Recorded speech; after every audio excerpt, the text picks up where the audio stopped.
Hendrik Vandermeer died on April 8, 2024, at the age of 100, in the bedroom of the white farmhouse outside Onarga, Illinois, his own father had built in 1928. Henk left a single grandson, Truett Vandermeer, 41, a senior software engineer at a fintech firm in Chicago, and he left a 1956 John Deere 720. He'd bought brand new in March of 1956 for $2,840 from the original Onarga John Deere dealer. The 720 had a 2-cylinder horizontal Poppin Johnny engine, 376 cubic inches of displacement, 56 horsepower, and a 6-speed transmission. Henk last drove her in October 2018 at age 95. The hour meter at his death read 4,840. If this kind of story matters to you, the kind where the iron tells the truth and the family holds the line for 100 years, we'd be honored if you subscribed. Truett pulled the deep blue 2020 Ram 1500 into the gravel drive of the Vandermeer farmstead on Friday evening, October 11, 2024, 6 months after his grandfather passed. The farm had been quiet through the spring and summer while the estate cleared probate. Truett had taken a 4-week leave from the fintech firm to clean out the farmhouse and decide what to do with the 320 acres and the iron in the open machine shed. The original plan had been to sell the farm to a corn and bean operator outside Watseka and trailer the 720 to a vintage tractor collector in Iowa for $4,800. The plan changed at 3:14 p.m. on Sunday, October 13, 2024. Truett had been sitting on the steps of the open machine shed beside the 720 with a thermos of coffee, looking through the toolbox bolted to the rear fender. The same toolbox Hank had welded to the fender himself in 1957. The toolbox was the size of a shoebox. Truett pulled out the rusted set of vintage open-end wrenches, the spare points and condenser kit from the 1960s, the canvas-wrapped JD parts manual from 1956, and a small, worn leather pouch he had never seen before. The pouch was the size of a paperback book. Truett opened it on the workbench inside the shed at 3:24 p.m. Sunday afternoon. Inside the pouch were 27 V-mail letters, a folded journal page, and a small black and white photograph of a young soldier in an Army Class A uniform standing in front of a bombed-out building. The first letter was dated December 22, 1944. The handwriting was Henk's, careful blue ink on tissue-thin V-mail paper. The letter began, "Dear Margaret, I'm writing this from a farmhouse cellar near a town called Marchand-Famenne in Belgium. The Germans started a major offensive on the 16th. We've been fighting since. If you're still here, subscribe. The letters in this story are real, and so are the men who wrote them." Truett sat on the workbench inside the open machine shed for the next 90 minutes, reading the 27 letters in chronological order. The letters covered December 22, 1944 through August 18, 1945. They documented his grandfather's service in the 333rd Infantry Regiment, 84th Infantry Division Rail Splitters, at the Battle of the Bulge in the Ardennes Forest of Belgium, through the Allied counteroffensive in January 1945, into Germany in February 1945, and finally to the unit's final position at the Elbe River when the war ended in May 1945. Henk had been captured by German forces on December 24, 1944, at Marche-en-Famenne. He had escaped on December 27th with 2 other soldiers from the 84th. He had walked 7 miles through deep snow at 12 below zero before reaching American lines on January 2nd, 1945. He had lost 3 toes to frostbite. He had returned to combat duty on January 14, 1945, against medical advice. The journal page in the pouch was dated January 7, 1945. Hank had written it in pencil at a field hospital in Marche-en-Famenne while waiting for the toe amputation. The page read, in part, "If I make it home, if Margaret has waited, I will buy a John Deere tractor with the first $2,840 I save, and I will farm the Vandermeer 320 for as many years as my feet will let me." Truett sat on the workbench inside the open machine shed at 4:54 p.m. Sunday afternoon, October 13, 2024, with the journal page in his right hand and the V-mail letters arranged across the workbench. He had not known any of it.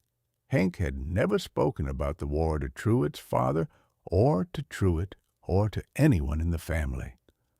Margaret had kept the letters in the leather pouch from 1944 forward, and after Margaret passed in 2018, Henk had moved the pouch from the kitchen hutch to the toolbox on the rear fender of the 720, where he kept it for the last 6 years of his life.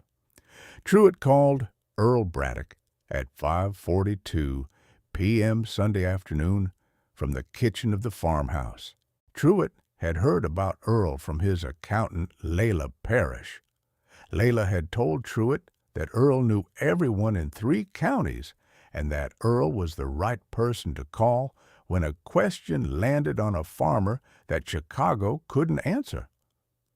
"Earl, Truett Vandermeer."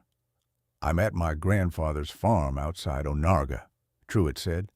"I just found 27 letters my grandfather wrote home from Belgium in 1944 and 1945.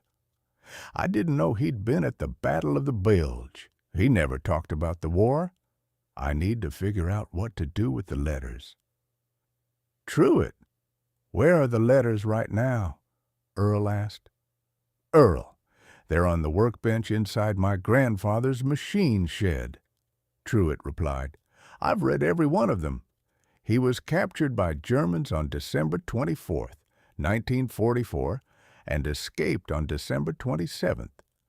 He walked 7 miles through deep snow to reach American lines on January 2, 1945. He lost 3 toes to frostbite." "Truett, the letters belong to 2 places," Earl said. "The originals belong with you and your family. Copies and the documented context belong with the Iroquois County Historical Society. Cassandra Bellinger runs the society in Watseka. She specializes in World War II oral history and family archives. I'll call her at 8 a.m. tomorrow. We'll meet at the Watseka office at 10 a.m. Monday." "Earl, what about my grandfather's tractor?" Truett asked. "Truett, what's the 720's condition?" Earl asked. "Earl, she's been parked since October 2018, 6 years," Truett answered. "Tires hold air. The Poppin Johnny engine has been pickled in storage oil since 2019. My grandfather had Virgil Kemp pickle the engine the year he stopped driving. The pickling job cost $340 in 2018 dollars." "Truett, Virgil pickled the 720 in 2018, Earl replied. "Virgil can fire her up clean in November. The 720 isn't going to Iowa for $4,800. The 720 is going back into service on the Vandermeer 320 in spring 2025. The Iowa collector buyer at $4 $800 is the wrong outcome by a factor of $40,000 in long-term family value. Earl, I'm a software engineer in Chicago, Truett said. Truett, your grandfather wrote in his journal on January 7, 1945, that he'd farmed the Vandermeer 320 for as many years as his feet would let him, Earl said. He farmed 70 years. His feet held out. The decision about Chicago is your decision. The 720 stays in the family. That's not a question. Earl, the 720 stays in the family? Truett answered.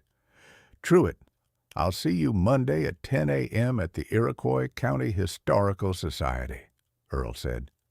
Earl, I'll be there, Truett replied. Cassandra Bellinger met Truett and Earl at the Iroquois County Historical Society office in Watseka at 10 a.m. Monday morning, October 14, 2024. Cassandra wore a navy cardigan over a cream blouse and charcoal slacks.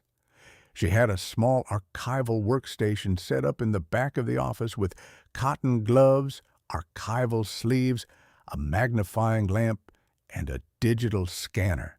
Truett brought the 27 V-mail letters, the journal page, and the small black and white photograph in the original leather pouch. Truett, may I see the first letter? Cassandra asked. Cassandra, yes, Truett replied. December 22, 1944, from a farmhouse cellar near Marchand-Famenne, Belgium. The letter is the first of 27 my grandfather wrote between December 1944 and August 1945. Truett, your grandfather kept the writing tools with him through every letter? Cassandra asked. Cassandra, the V-mail kit cost the Army $48 per soldier in 1944 currency, Truett said. My grandfather was issued one in October 1944. He carried it through every position from Le Havre to the Elbe River. Truett, that's an unusually complete archive. Cassandra, my grandfather kept everything, Truett replied. Cassandra read the first letter carefully through the magnifying lamp for the next 4 minutes. Then she looked up at Truett with a quiet, professional steadiness. Truett, your grandfather served in the 333rd Infantry Regiment, 84th Infantry Division. The 84th Division, known as the Rail Splitters, was at Marchand-Famenne on December 22, 1944. The division held the southern flank of the German offensive at the Battle of the Bulge. The 333rd Regiment took heavy casualties between December 21st and December 27th. Your grandfather's capture on December 24th and escape on December 27th are consistent with the documented unit history. Cassandra, can the Historical Society verify the details? Earl asked. Earl, the Historical Society can verify through Dr. Norman Holstein at the 84th Infantry Division Veterans Association. Dr. Holstein is a retired military history professor from the University of Illinois at Champaign. He maintains the unit's oral history archive. He'll be able to cross-reference your grandfather's name, regiment, and dates against the official 84th Division records by Friday afternoon. Cassandra, what would you do with the letters? Truett asked. Truett, I would scan all 27 letters and the journal page at archival resolution today and tomorrow. I would prepare a typed transcript with annotations on the historical context. I would offer your family the originals back in their leather pouch. I would request a digital copy of the photograph and a brief biographical summary of your grandfather for the Historical Society's World War II Oral History Archive. I would publish nothing without your family's written permission. Cassandra, that's the right protocol. Truett, the digitization will take 6 weeks. The Dr. Holstein verification will take 3 weeks. The transcript with annotations will take an additional 2 weeks. The complete archival package will be ready by mid-December 2024. Cassandra, I appreciate the care. Truett, appreciate the care is owed to your grandfather. The 84th Division is the reason I do this work. Dr. Norman Holstein, from the 84th Infantry Division Veterans Association, called Cassandra at 2:18 p.m. on Friday, November 1st, 2024, with the verification. Hendrik Vandermeer had served as a sergeant in K Company, 333rd Infantry Regiment, 84th Infantry Division, from October 1944 through October 1945. He had been captured at Marche-en-Famenne, Belgium, on December 24, 1944. He had escaped on December 27, 1944, with Private First Class Albert Stankowski and Private Maurice Dubois, both of whom had also written letters home about the escape. Henk had received the Bronze Star for Valor on January 14, 1945, for returning to combat duty against medical advice with 3 toes amputated to frostbite. He had received the Purple Heart for the same wound. Both medals had been awarded at a field ceremony in Belgium on February 18, 1945. Neither medal had ever been mentioned to anyone in the Vandermeer family. Cassandra called Truett at 3:14 p.m. Friday afternoon with the news. Truett, your grandfather earned the Bronze Star and the Purple Heart in 1945, Cassandra said. Cassandra, he never mentioned either, Truett replied. Truett, Dr. Holstein, has located the original ceremony documentation, Cassandra said. The medals were awarded, but they were either never claimed or never delivered to your grandfather after the war. The Veterans Administration has a process for awarding posthumous medals to families when documentation surfaces. The 84th Division Veterans Association will support the application. Filing fee is $84 and a one-page form $180. Cassandra, what about the documentation he wrote? Truett asked. Truett, the 27 letters and the journal page constitute primary historical evidence, Cassandra answered. The Historical Society would request a temporary loan of the originals for the 90-day World War II oral history exhibit, running January 11th through April 11th, 2025. The exhibit will pair the letters with Dr. Holstein's verified unit history. The cost to your family for the exhibit loan is $0. The Historical Society's Archival Care Fund covers the storage and display. Cassandra, the medals will be on display too? Truett asked. Truett, the medals will be on display in a sealed glass case for the same 90-day period if you consent, Cassandra said. After April 30th, the medals come home to your kitchen mantel. The letters return permanently to your family. The digitized copies stay in the Historical Society's permanent archive. Cassandra, that's the right balance.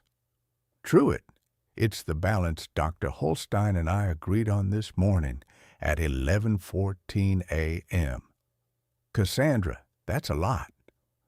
Truett, it's the right amount, Cassandra replied. Truett trailered the 1956 John Deere 720 from the Vandermeer machine shed to Virgil Kemp's two-bay shop on Route 9 outside Gibson City on Saturday morning, November 9th, 2024. Virgil walked around the 720 twice, ran a hand across the dark factory green paint, climbed up on the operator's platform, and shook his head with quiet approval. Truett, the 720's been pickled 6 years, Virgil said. Virgil, my grandfather had you pickle her in 2019, Truett replied. Truett, I pickled her on October 14th, 2018. Henk drove her into this shop himself that morning. She was the last 720 your grandfather ever drove. The pickling job is the same one I would have done if she was going into a museum. The Poppin Johnny will fire clean by Friday afternoon, November 15th. Virgil, what does she need? Truett, $480 in fluids and seals, Virgil said. $240 in a fresh battery and a coil and condenser kit. $180 in a fan belt and an oil filter. $640 in labor across the de-pickling sequence and a full bench inspection. Total $1,540. She'll be ready for the 2025 spring planting on April 4th by 5 p.m. the previous Friday. Virgil, what about the metals? Truett asked. Truett, the metals are a separate question, Virgil replied. Cassandra Bellinger and Dr. Holstein and the Veterans Administration handle the metals. The 720 is mine to handle. By Christmas, she'll be running the way Henk drove her in 1956. Virgil, by Christmas, Truett said. Truett, by Christmas, Virgil answered. Virgil, will the Poppin Johnny sound the same as 1956? Truett asked. Truett, the Poppin Johnny will sound the same as 1956, Virgil replied. 2 cylinders, 376 cubic inches, the same flywheel, the same exhaust stack, the same rhythm. Your grandfather's ear will recognize her from across the field. Virgil, that's the right sound, Truett said. The right sound, Truett, Virgil replied. Truett sat at the kitchen table of the Vandermeer farmhouse on the evening of November 14th, 2024, with Earl Braddock across from him. Ruth had come up from Gibson City with Earl and stood at the kitchen counter pouring coffee. The original 1956 leather pouch sat between Truett and Earl on the table. The 27 V-mail letters had been digitized and returned that morning. Earl, Cassandra returned the originals at 9:14 a.m. today, Truett said. Truett, the originals belong here, Earl replied. Earl, what does it cost to run the 320? Truett asked. Truett, the 320 acres run about $1,840 per acre per year in operating costs, Earl said. Diesel, seed, fertilizer, herbicide, crop insurance, property tax. Total operating cost across 320 acres is $588,800 per year. Average corn yield in Iroquois County is 218 bushels per acre at $4.40 cash bid. Average soybean yield is 64 bushels per acre at $11.80 cash bid. On a 50-50 corn bean rotation, the 320 nets between $124,000 and $148,000 per year before depreciation and family draw. Earl, that's lower than my Chicago salary, Truett said. Truett, your Chicago salary is higher than the 320's net, Earl answered. That's a true statement. The other true statement is that your grandfather farmed 320 acres for 70 years. The 720 paid for herself in the first 14 harvests. The farmhouse was paid off in 1978. The 320 is unencumbered today. Your operating costs include zero debt service. The $124,000 to $148,000 net is take home. not pre-tax salary. Earl, the math is different than I thought. Truett, the math is different than Chicago thinks, Earl said. $124,000 net on a paid-off farm with paid-off iron is closer to a $240,000 Chicago salary after taxes and Chicago cost of living. The 320 funds the life. The Chicago salary funds the rent. Earl, what about the 720? Truett, the 720 will run a 4-row planter at 4.2 miles per hour for the 2025 spring planting, Earl replied. The 320 acres will plant in 14 days. The Poppin Johnny burns 1.2 gallons per hour at full load. Total diesel for spring planting is 168 gallons at $3.40 per gallon. $571 in fuel for the entire spring planting on the 720. Earl, $571 to plant 320 acres. Truett, $571 in diesel and 168 hours on the meter. Your grandfather's 720 will plant the 2025 corn the same way she planted the 1956 corn. Earl, the decision is made. Truett, the decision was made the moment you opened the toolbox, Earl said. Earl, my grandfather knew. Truett, your grandfather welded the toolbox in 1957 and put the letters in it in 2018, the year your grandmother passed, Earl answered. He knew which year you'd find 'em. He knew which generation he was writing to. He didn't talk because the letters did the talking.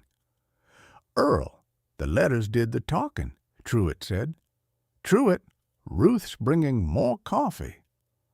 Earl, more coffee, Ruth said from the counter. Truett gave his 4-week notice at the fintech firm on November 18, 2024. He moved his belongings out of the Chicago apartment by November 30th. He took up permanent residence at the Vandermeer farmstead outside Onarga on December 1st, 2024. He registered his Illinois farm residence change with the Iroquois County Clerk that morning. The 1956 John Deere 720 fired clean at 2:14 p.m. on Friday, November 15th, 2024. The first time the Poppin Johnny had run since October 14, 2018. The 2-cylinder rhythm came back the way it had come back every spring since 1956. The 720 idled at the kitchen end of Virgil's gravel drive for 14 minutes. Truett stood at the shop door listening. So did Earl. So did Virgil. 3 men stood quiet for 14 minutes while a 68-year-old engine remembered how to run. The Bronze Star and Purple Heart for Sergeant. Hendrik Vandermeer were awarded posthumously by the Veterans Administration on Saturday, January 11, 2025, at a small ceremony at the Iroquois County Historical Society building in Watseka. Truett accepted both medals on behalf of the family. Dr. Norman Holstein read the original 1945 citations aloud. The 27 V-mail letters, the journal page, and the photograph had been digitized at archival resolution and were displayed alongside the medals in a glass case at the front of the room. The originals had been returned to Truett the previous Tuesday in their original leather pouch.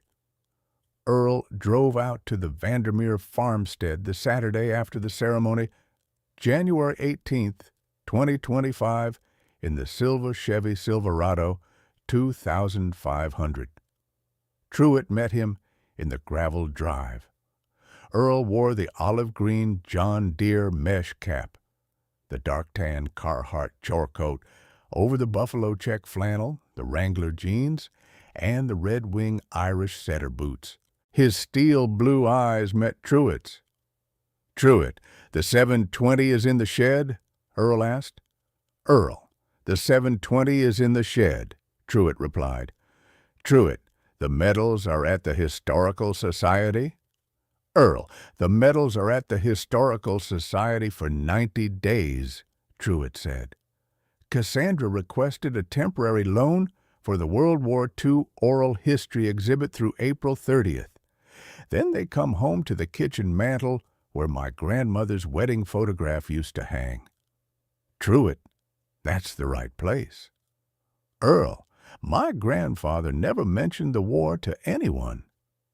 Truett, your grandfather wrote 27 letters and a journal page about the war and put them in a leather pouch in a toolbox on the back of his 720? Earl answered. He didn't talk. He wrote. Then he kept the writing where the next generation would have to find it. That's a different kind of mentioning. Earl, that's the kind of mentioning my grandfather did. Truett, the 320 acres are yours now. Earl, the 320 acres are mine. The 2025 spring planting starts April 4th at 5 a.m. The 720 takes the lead pass. Truett, your grandfather would be proud. Earl, my grandfather would be proud. Dale Voss came by the Braddock farmstead on a clear Tuesday morning in late January 2025 in his white GMC Yukon. Earl, heard the Vandermeer kid moved home from Chicago, Dale said. You heard, Earl said. Heard he's running the 320 himself. Truett's running the 320 himself, Earl replied, on a 1956 John Deere 720 that hasn't fired since October 2018. Virgil pickled the engine in 2018. Truett brought her back in November 2024. The Poppin Johnny ran for 14 minutes in Virgil's gravel drive on November 15th. 3 of us stood quiet. You make it sound noble. I make it sound right, Dale, Earl said.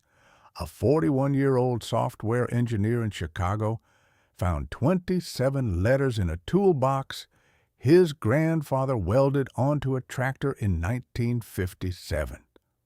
The kid moved home. The 720 starts spring planting on April 4th. The Iroquois County Historical Society has the medals through April 30th. The kid did the right thing every step. Dale shook his head with a wide, smug, mocking smirk and a dismissive shake of his head and climbed back into the Yukon and drove off without another word. The 1956 John Deere 720, belonging to Truett Vandermeer, sat in the open machine shed of the Vandermeer farmstead outside Onarga on the night of January 18th, 2025, with $2,840 of original 1956 purchase price still in her dark factory green paint, 4,840 hours on the meter, $1,540 of fresh service from Virgil Kemp keeping her sound, 27 V-mail letters in their original leather pouch resting in a glass display case at the Historical Society in Watseka, and a bronze star and purple heart on temporary loan to the same case. The Poppin Johnny ran the way she'd run since 1956. The Vandermeer 320 was a working farm again.